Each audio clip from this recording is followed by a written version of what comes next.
5,000 feet, your cockpit glass is warm to the touch. Below you, an entire city is burning from horizon to horizon, and you put it there. I'm Dexter, and this is the story of the 5 months in 1945 when American B-29s burned 67 Japanese cities to the ground. Before the atomic bombs, before the invasion, before anyone in Washington fully understood what they had authorized. The Japanese survivors called what fell from those planes kuro yuki, black snow, ash and bone rising from 16 square miles of burning Tokyo, and drifting across the city like winter. The general who ordered it said, "If we lose this war, they will try us as war criminals for what we are about to do." Then he sent the next mission anyway, and the one after that 67 times. Decades later, one of the men who planned those raids looked into a camera and said, "I was part of a war crime." A 14-year-old girl who survived that night walked through her neighborhood at dawn and found a mother face down in the ash. Next to her, a baby that looked like a lump of coal. Stay with me, because the story of how one man decided this was acceptable and why he was probably right is more complicated than anything you've been told. On the night of March 9th, 1945, one American general made a decision that killed more people in 6 hours than the atomic bomb killed in Hiroshima. He never apologized for it.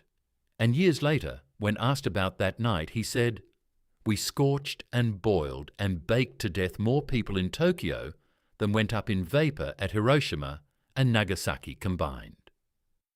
His name was Curtis LeMay. He was 38 years old, and on the evening that changed the Pacific War forever, he stood alone in a control tower on the island of Guam, watching his bombers take off one by one, knowing that the plan he had written in secret, without asking permission from anyone above him, was either going to end the war or end his career. Captain Robert Dolan stepped into the briefing room at Northfield, Guam, at 5:47 in the evening and stopped cold. Every seat was taken. Outside, the airfield vibrated with the sound of 325 B-29 superfortresses being loaded, fueled, and armed. What stopped Dolan was the map on the front wall, not a map of oil refineries, not a map of railways or weapons factories, a map of residential Tokyo, dense, tightly packed neighborhoods along the Sumida River and stretching all the way to the bay. And pinned across it, in thick red clusters, were aiming points covering 12 square miles of the most densely populated urban area on the planet. Dolan was 27 years old. He had flown 22 combat missions over Japan. He had watched Japan pass beneath him from 9,000 meters, a map made of grey smoke and tiny shapes. From that altitude, the war had a certain distance to it, a buffer between the man pressing the release switch and everything that happened afterward. Then the briefing officer opened his mouth, and the buffer disappeared. Tonight's attack altitude will be between 1,500 and 2,100 meters. The room went dead silent. Dolan's bombardier, Technical Sergeant Raymond Kowalczyk, leaned close and spoke quietly. "That's lower than training runs back in Kansas." He was not wrong. At 1,500 meters, Tokyo would not look like a map. At 1,500 meters, you would see fires. You would see streets. In the right conditions, if the sky was clear enough, you would see people running. But what almost no one in that briefing room understood yet was that the altitude was not recklessness. It was the product of 8 weeks of cold, systematic rage by one man who had decided to throw out everything the United States Army Air Forces had taught him about how to fight a war from the air. Curtis LeMay had taken command of the 21st Bomber Command in January 1945 and inherited a problem that was quietly destroying careers in Washington. The B-29 Superfortress was the most expensive weapons program in American history. $3 billion, more than the atomic bomb. It had been built on a single promise, that America could reach Japan from the Pacific. hit precise military and industrial targets from high altitude, cripple the Japanese war machine piece by piece, and force a surrender without ever landing a single soldier on the Japanese home islands.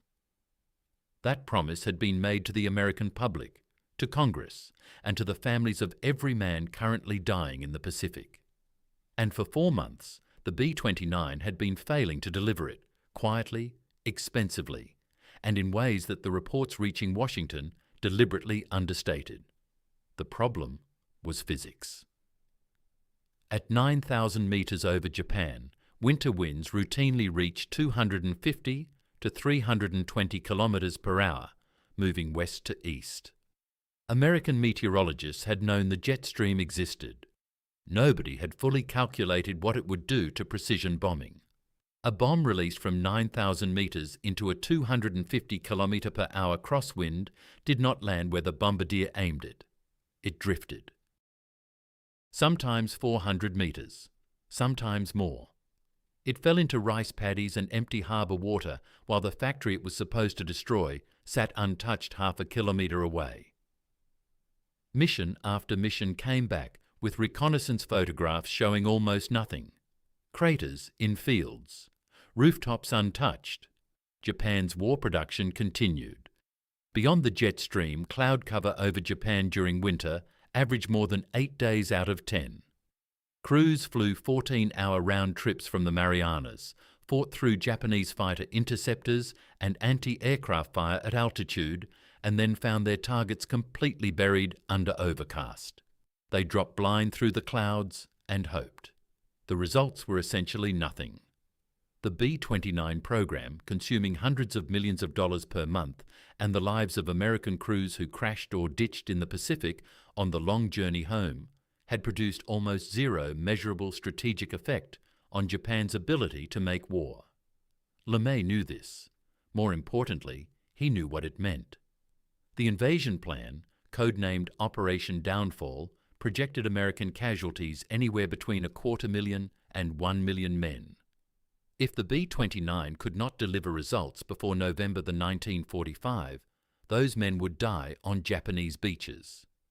That number was the foundation of every decision LeMay made in the first weeks of February 1945.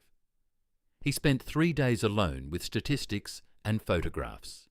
He studied aerial reconnaissance images of Tokyo's neighborhoods, where houses were packed so tightly that a man could stretch his arms between 2 rooftops at once.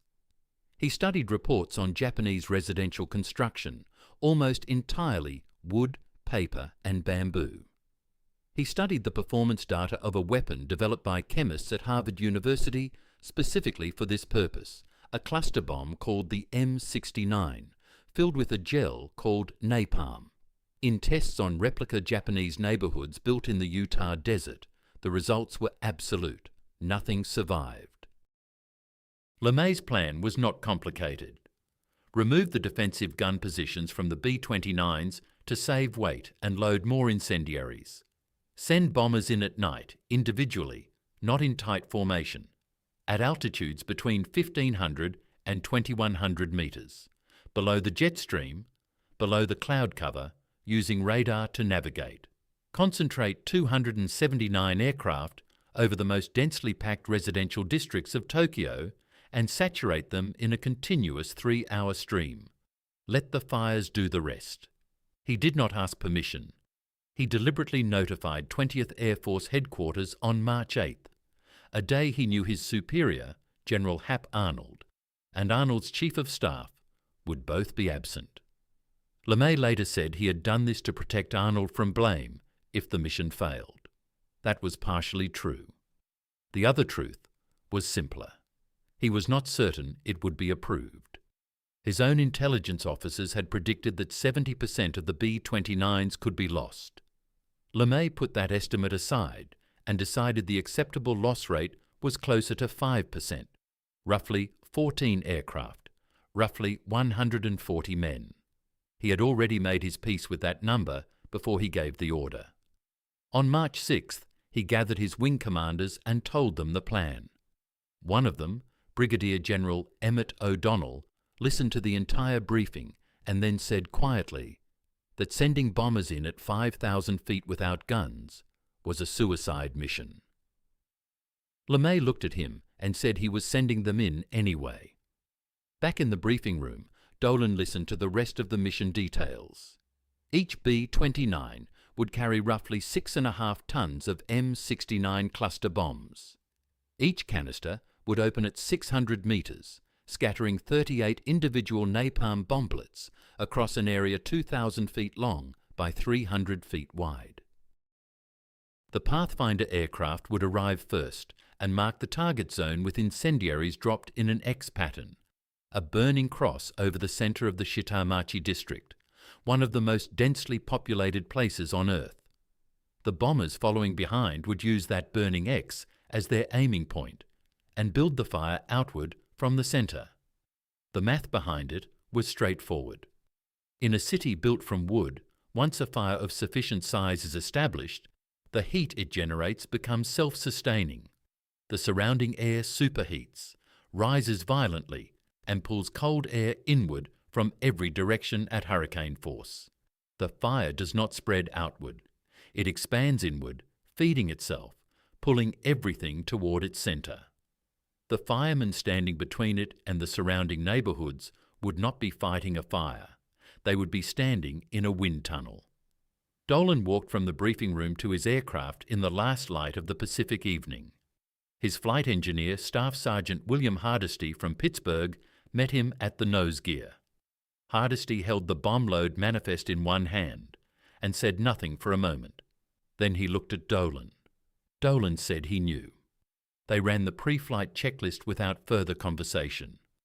4 Wright R 3350 engines, each producing 2,200 horsepower.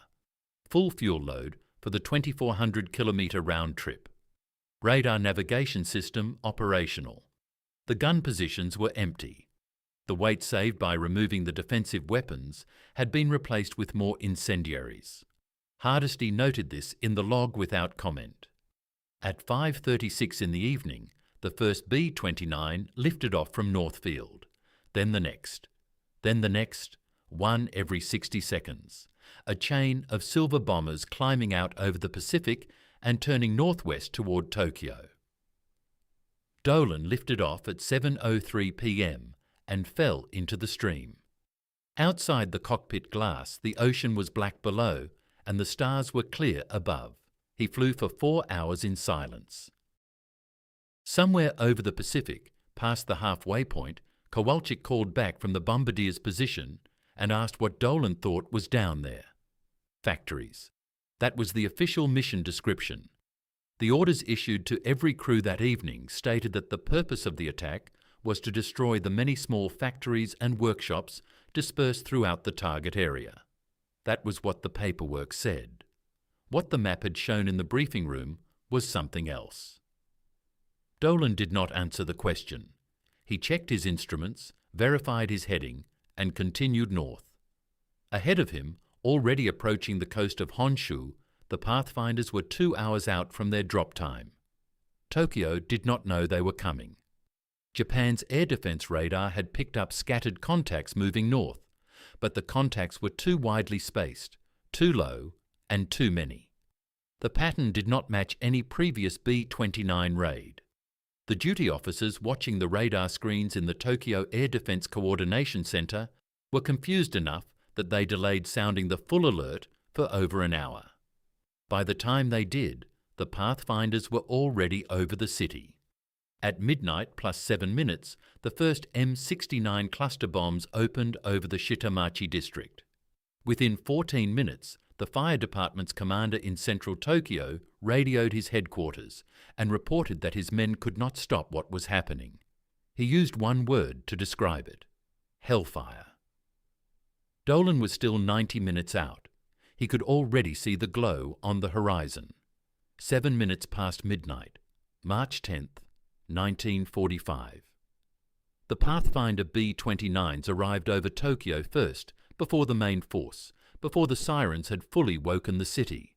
They came in low and fast, just above 1,500 meters, and they dropped their incendiaries in a precise pattern across the Shitamachi district, a burning X drawn in napalm over the most densely populated neighbourhood in Asia.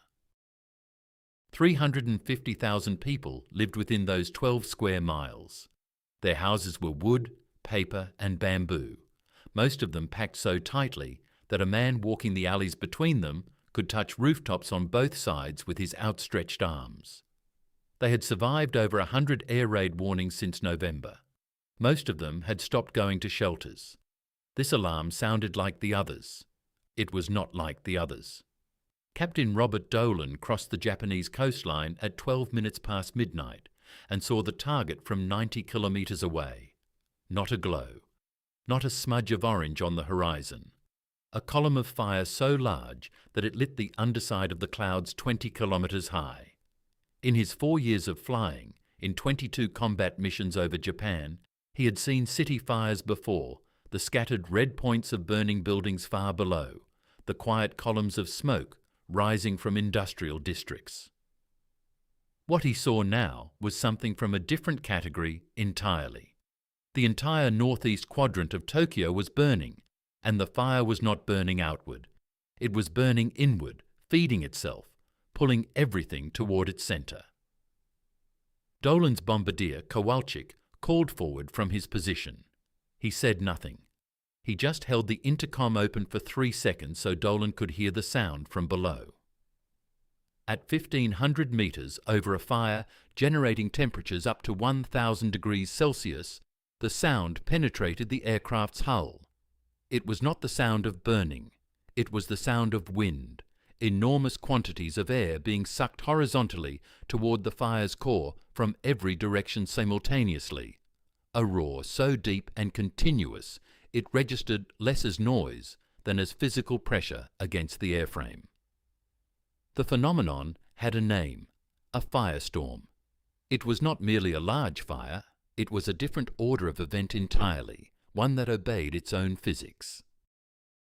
When incendiary bombs ignite a sufficient number of simultaneous fires across a densely packed wooden district, the heat they generate rises violently, creating a column of superheated air that climbs thousands of meters into the sky. As that column rises, it pulls cold air inward from the surrounding streets at ground level.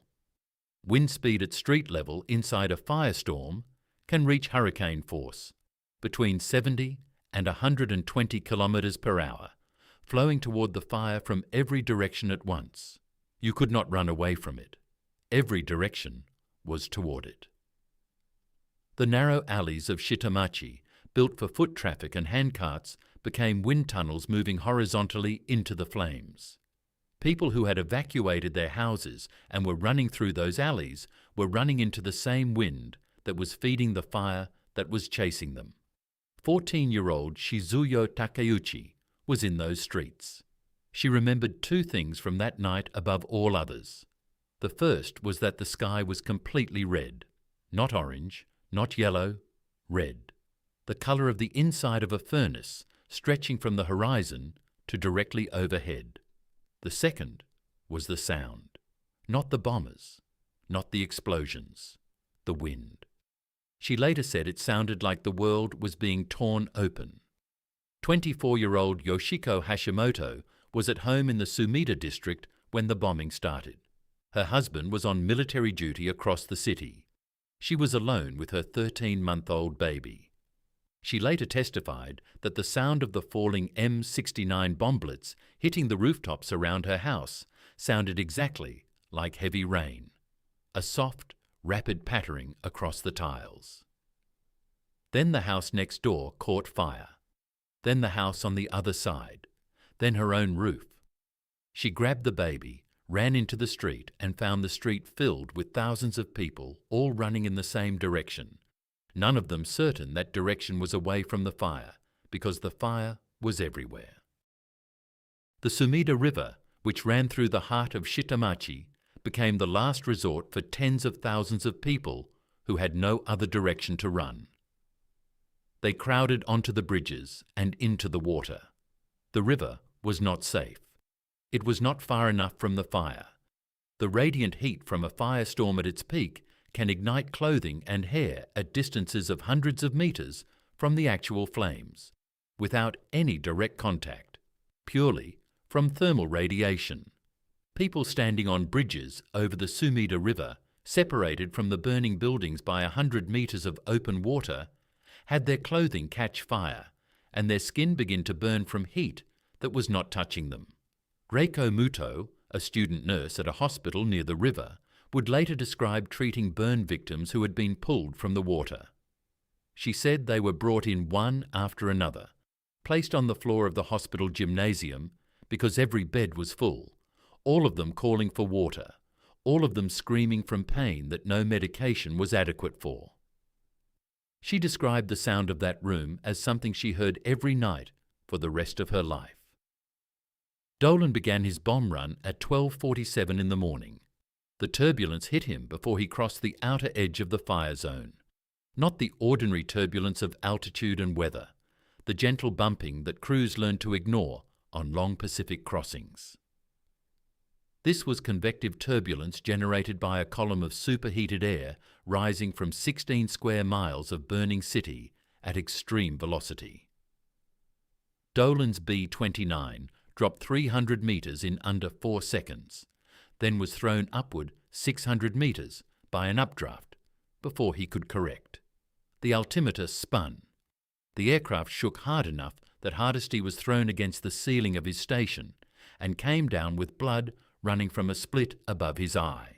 2 men in the waist positions were knocked off their feet. Kowalczyk, strapped into his bombardier seat at the nose, reported that he could not hold the optical sight steady long enough to use it. They would be dropping on radar. Other crews reported worse. One B-29 ahead of Dolan in the stream was caught by a thermal column and flipped completely inverted at 1,500 metres. The crew knew they were upside down because everything inside the aircraft fell upward onto the ceiling, and because the fire that had been below them was suddenly above them. The pilot recovered at 900 metres, less than a minute from impact with the city below. Another aircraft, further back in the stream, had its nose pitched so violently upward by an updraft that it stalled momentarily, hanging in the air above the burning city before the pilots forced it back into controlled flight. Later, crews coming home would report that the smell of burning had penetrated their oxygen masks at altitude, a smell that did not register immediately as fire. It registered first as something else, something that several veterans would later describe carefully and precisely in debriefs, and then refuse to describe again. The anti-aircraft fire was there, but it was less than expected. Tokyo's air defences had been designed around the previous pattern of B-29 raids: high altitude, daylight, from a predictable direction. The batteries were sighted and calibrated for 9,000 metres. At 1,500 metres, many of them could not depress low enough to track the incoming aircraft. Others were firing into a sky so filled with smoke and thermal distortion that their fire control instruments gave false readings. Japanese night fighters were scrambled, but the thermal columns rising from the burning city threw them out of controlled flight, just as they did the bombers. One Japanese pilot later reported that he climbed toward a B-29. He could see clearly silhouetted against the fire below, reached attack range, and was thrown into an uncontrolled roll by an updraft that rolled his aircraft faster than he could correct it. He lost the target and descended out of the fire zone to recover. By the time he was in controlled flight again, the target had passed. Dolan released his bomb load at 12:53 in the morning. 6.5 tons of M69 cluster containers dropped away from the aircraft simultaneously, and the B-29 lurched upward as the weight left it.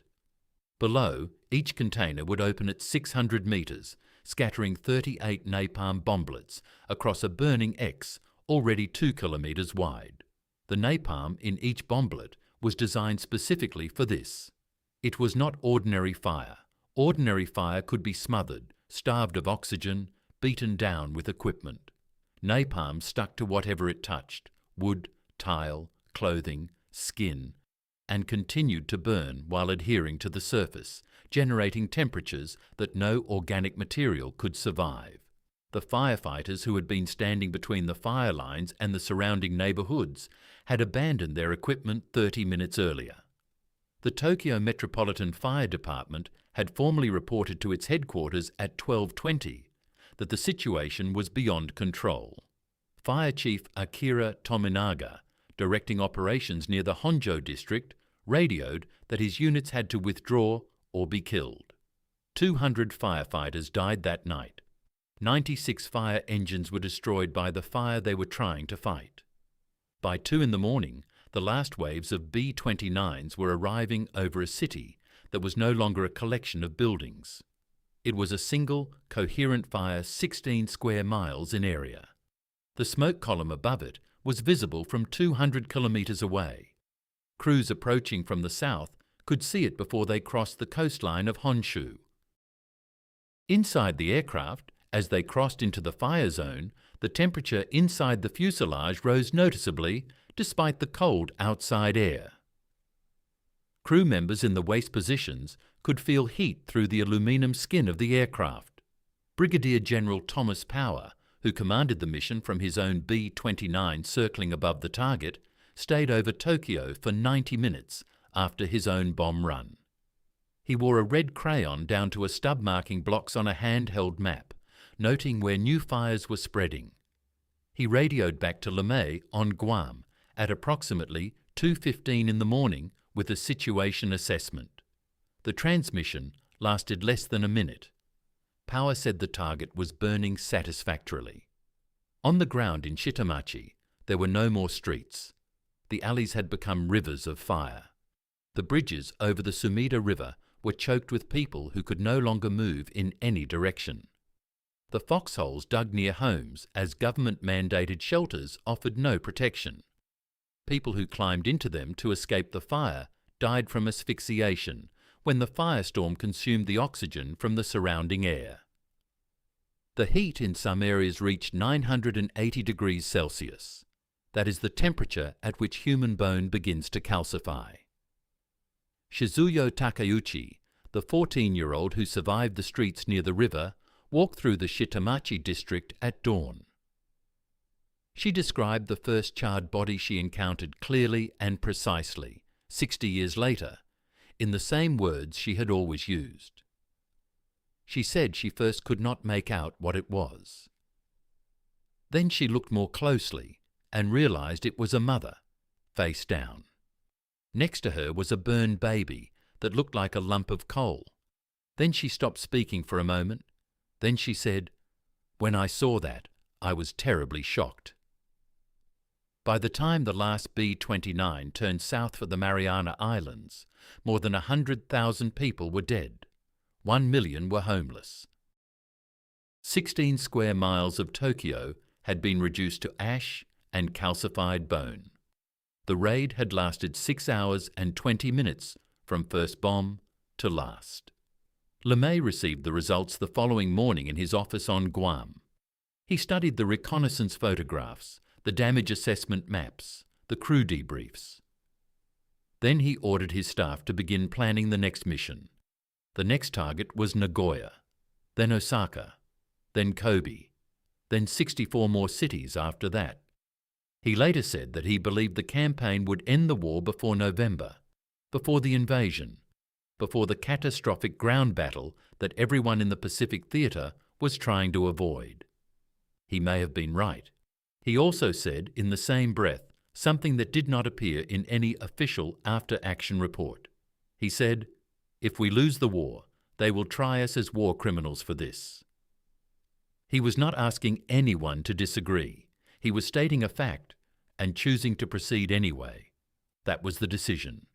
The photographs on his desk were the result. Robert McNamara was 29 years old in the spring of 1945. He was a statistician working under LeMay on target analysis, and his job was to turn the results of each raid into numbers that headquarters could understand. Decades later, in 2003, he sat in front of a camera and said something that no senior American official had said publicly about that campaign before. He said LeMay recognized that what he was doing would be thought immoral if we lost, and I was part of it, and I'd say I was part of a war crime." Then he paused, and then he said, "But what makes it immoral if you lose, and not immoral if you win?" That question has never been answered. And it was born in the 5 months that followed the night Captain Robert Dolan released his bombs over the Shitamachi district. The morning after Operation Meeting House, LeMay ordered reconnaissance aircraft over Tokyo at first light. The photographs came back showing 16 square miles of flat black ash. Not ruins, not rubble in the sense that Dresden or Hamburg produced rubble, broken walls, and standing facades. Flat ash, the wooden construction of Shitamachi, every house, every shop, every factory scattered through the residential blocks, every temple, every school, every bridge over the canals had burned completely. What remained was a grid of streets running through an empty field of charred soil and calcified material that photographs from altitude could not identify, and that ground-level observers arriving later that day would identify as bone. LeMay studied the photographs for approximately 20 minutes. Then he told his staff to prepare the next mission. The target was Nagoya. The date was March 11th, 48 hours after Tokyo. His bombers had not yet fully rearmed. He sent them anyway. What followed over the next 5 months was a campaign of a scale and consistency that has no parallel in the history of air warfare. Not because each individual raid was necessarily larger than what had come before in Europe, but because of the pace, the breadth, and the systematic completeness with which it was executed. Nagoya on March 11th, Osaka on March 13th, Kobe on March 16th. In 10 days, LeMay's command had destroyed 32 square miles of Japan's 4 largest cities and killed over 150,000 people. He later noted in his operational summary that this had been accomplished with less than 1% of the total bomb tonnage dropped on Germany over the entire course of the European war. The efficiency was, by any metric, extraordinary.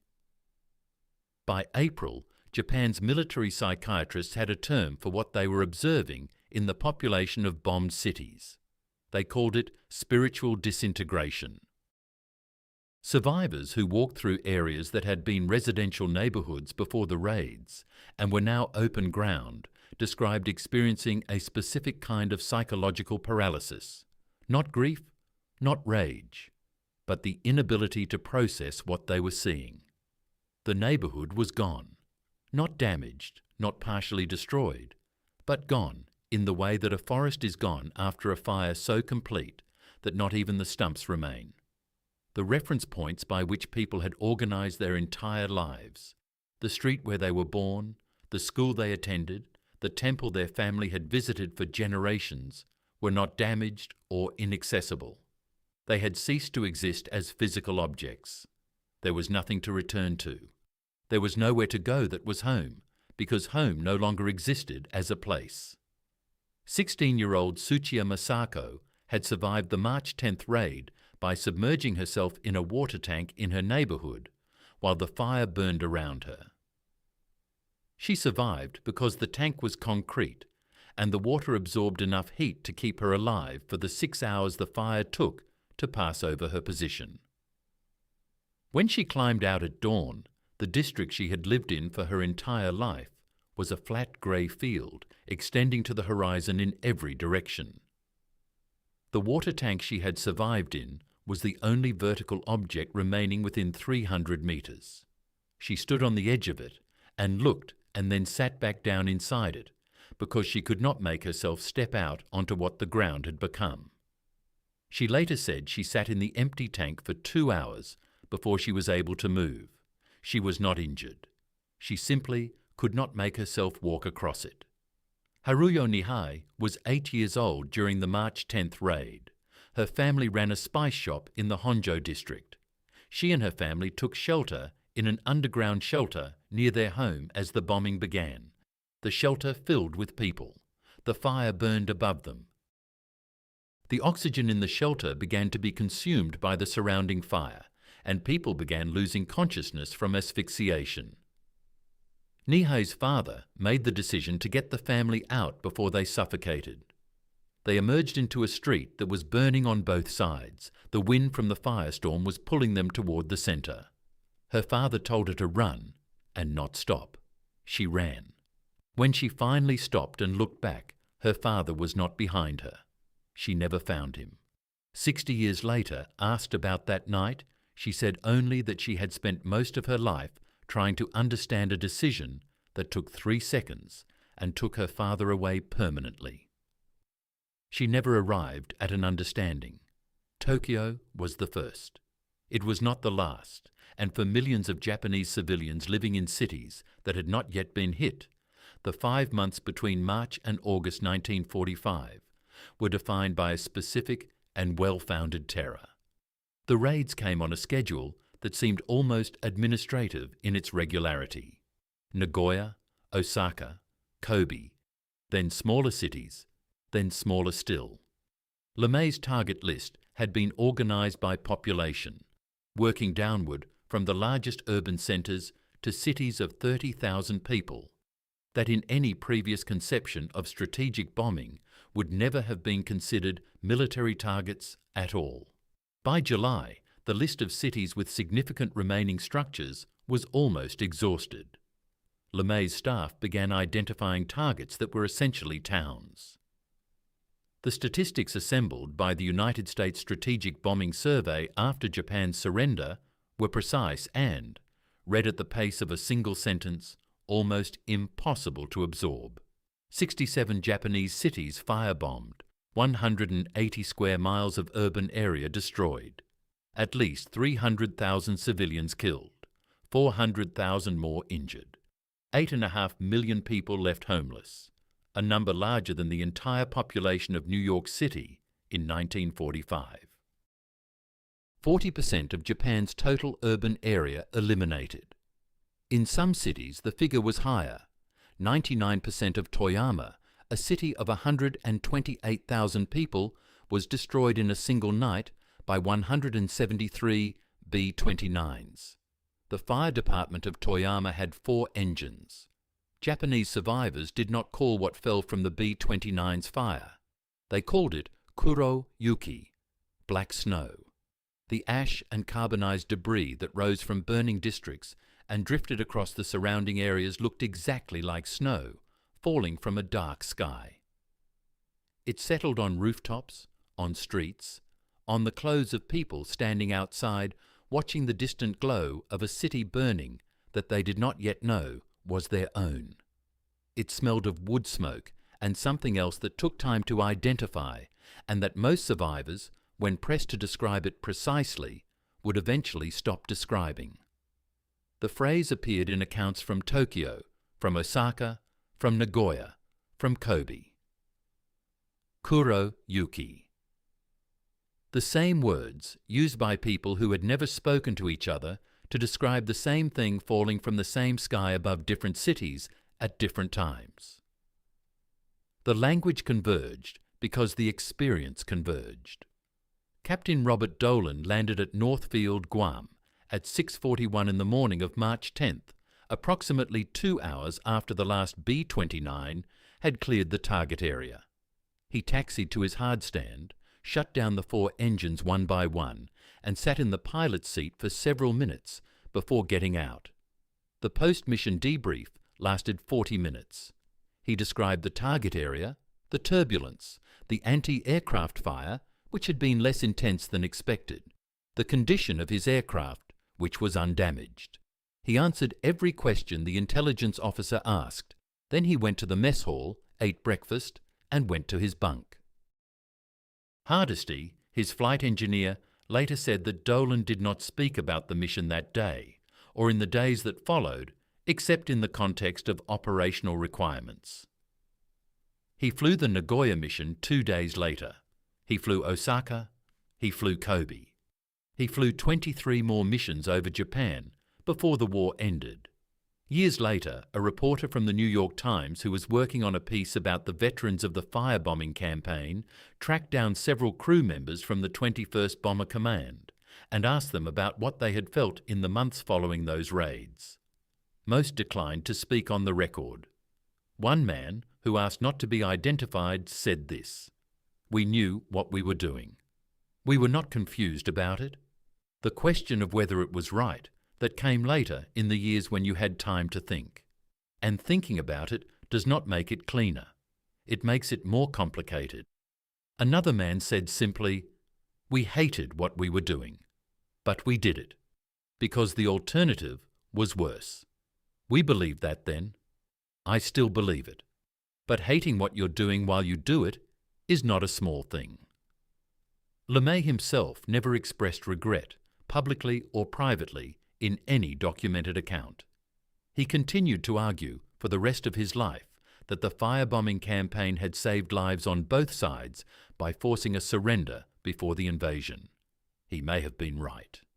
The United States Strategic Bombing Survey, examining Japan's state in August 1945, concluded that Japan would have surrendered no later than the end of 1945, even without the atomic bombs, and that the firebombing campaign had been the decisive factor in collapsing both the country's industrial capacity and the population's psychological willingness to continue the war. 67 cities, 180 square miles, 300,000 dead before the atomic bombs fell. LeMay called this a successful military campaign. History calls it the deadliest sustained bombing campaign ever conducted against a civilian population. Both statements are accurate. They do not resolve each other. On August 15, 1945, Emperor Hirohito's recorded voice was broadcast over Japanese radio for the first time in history. He announced Japan's surrender. He did not use the word surrender. He said Japan would endure the unendurable and bear the unbearable. For the millions of Japanese who had survived the firebombing campaign, who had stood in fields of ash where their cities had been, who had buried family members in ground that had been their street 6 hours before, the word unendurable carried a meaning the emperor had not fully articulated and perhaps had not intended. The war was over.